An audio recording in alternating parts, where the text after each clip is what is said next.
अरे दोस्तों, क्या आपको ऑनलाइन गेम्स खेलना पसंद है? मुझे पता है बहुत मजा आता है ना।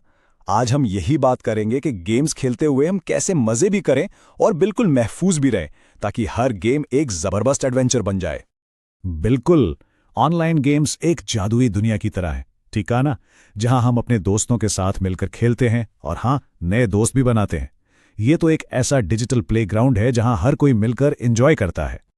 अच्छा, तो चलो इस डिजिटल दुनिया में थोड़ा और अंदर चलते हैं।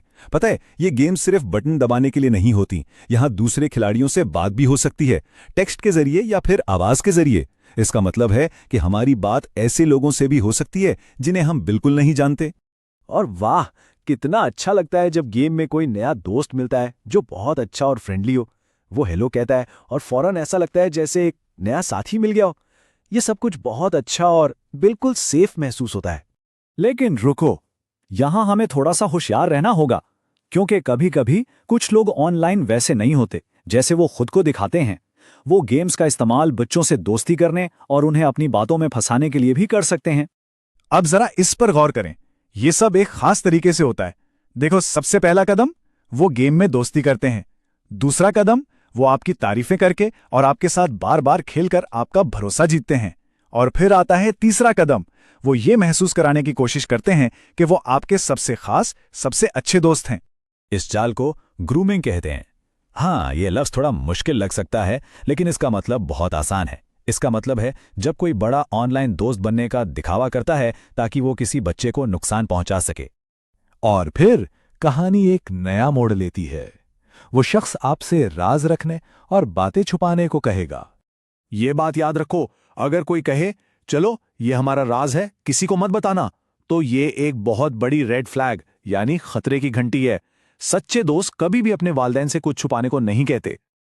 और फिर शायद वो आपसे कहेगा कि गेम से बाहर किसी प्राइवेट ऐप पर बात करते हैं, जहां कोई और आपकी बातें नहीं सुन सकता। ये बहुत खतरनाक हो सकता है, क्योंकि वहां आपकी हिफाजत के लिए कोई नहीं होता। तो हम इन खतरों को पहचान कैसे सकते हैं? चलो देखते हैं। ये है वो खतरे की निशानियां। अगर कोई आपसे राज रखने को कहे, आपका असली नाम, स्कूल या घर का पता पूछे या फिर आपकी तस्वीरें मांगे, तो फौरन होशियार हो जाएं। और अगर कोई आपको बुरा महसूस कराए या धमकियां दे, तो समझ जाएं वो आपका दोस्त बिल्कुल नहीं है। ये बात हमेशा याद रखें, जो कुछ ऑनलाइन होता है वो हमारी असली जिंदगी पर भी असर डाल सकता है।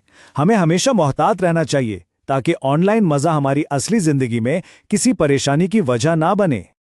ये समझना बहुत जरूरी है कि गेम्स बुरी नहीं होती, वो तो सिर्फ मजे के लिए होती हैं। मसला उन लोगों में है जो उन्हें गलत तरीके से दूसरों को नुकसान पहुंचाने के लिए इस्तेमाल करते हैं। तो अब सबसे अहम सवाल, हम खुद को कैसे बचा सकते हैं? और अच्छी बात यह है कि इसकी ताकत आपके अपने हाथ में है। ये 3 आसान कदम हैं जो आपकी हिफाजत करेंगे। याद रखना, बताओ, रोको और ब्लॉक करो। सबसे पहले किसी बड़े को बताएं जिस पर आप भरोसा करते हैं। फिर फौरन उस शख्स से बात करना बंद कर दें।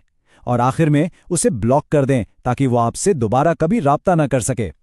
हमेशा याद रखें, सेफ्टी रूल्स जानना आपको कमजोर नहीं बल्कि एक बहुत होशियार और मजबूत खिलाड़ी बनाता है। आप एक ऐसे हीरो हैं जो अपनी हिफाजत करना अच्छी तरह जानता है। तो जाते जाते एक सवाल आपके लिए, आपकी अपनी सुपर हीरो टीम में कौन कौन है? वो कौन लोग हैं जिन पर आप पूरा भरोसा करते हैं? हमेशा याद रखना, मदद मांगना आपकी सबसे बड़ी ताकत है।